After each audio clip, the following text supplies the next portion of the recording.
Live जंग सच। साहित्यकारों ने दी राहत इंदौरी को श्रद्धांजलि। अंतर्राष्ट्रीय शायर राहत इंदौरी के इंतकाल पर 14 प्रतापगढ़ में एंजुलेंस इंटर कॉलेज के सभागार में एक श्रद्धांजलि सभा एवं गोष्ठी का आयोजन कोविड-19 विश्व स्वास्थ्य संगठन के निर्देशों का पालन करते हुए शारीरिक दूरी के साथ हुई गोष्ठी का संयोजन डॉक्टर शाहिदा एवं अध्यक्षता हेमंत नंदन ओझा ने किया। डॉक्टर शाहिदा ने स्वागत करते हुए कहा कि डॉक्टर राहत इंदौरी आज हमारे बीच नहीं रहे। उनके इस तरह चले जाने से कोई मामूली नुकसान नहीं बल्कि साहित्य और अदब की दुनिया का कीमती हीरा हम सब ने खो दिया, जिसके दिल में हमेशा हिंदुस्तान धड़कता था। अपने करियर की शुरुआत पेंटिंग से करने वाले डॉक्टर राहत ने फिल्मी दुनिया में बतौर गीतकार भी एक मुख्य स्थान बनाया। देश ही नहीं विदेश में भी उनकी प्रतिभा को सम्मान मिला।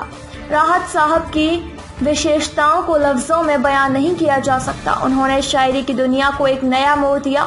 हम उनकी गजलों का सही मतलब सही अर्थ निकालें, समझे, यही उनकी सच्ची श्रद्धांजलि होगी।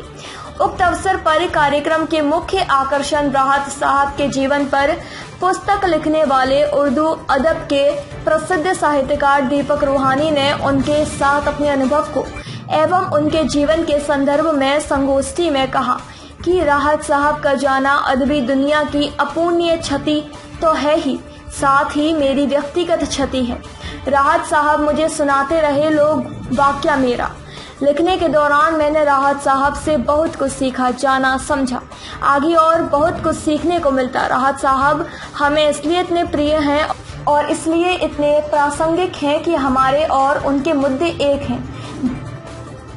जब तक हम लोकतांत्रिक मूल्यों की लड़ाई लड़ते रहेंगे, जब तक सांप्रदायिकता के खिलाफ जंग जारी रहेगी, जब तक सामाजिक सरोकारों के लिए संघर्ष जारी रहेगा, तब तक राहत साहब हमारे बीच उपस्थित रहेंगे।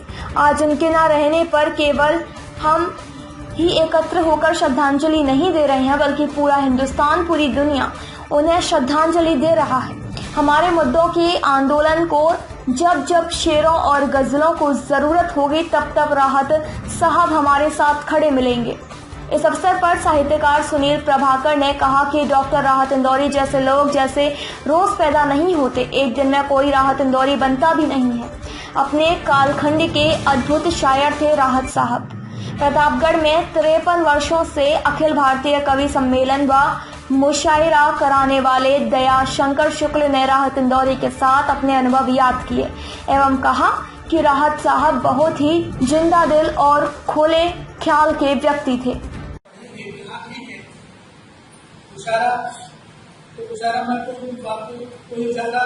सुनने में तो आपको भी यूट्यूब पे सब है, आप सुन सकते हैं, उनके स्टाइल में सुन सकते हैं। उनके शेरों को किसी दूसरे स्टाइल में सुनना अच्छा नहीं लगता, वो जैसे अपने पे उसी स्टाइल में। लेकिन इन मुशायरों में जो जाने का लोग समझते हैं कि जिससे भी आपको कहा कि आप नहीं बन जाते।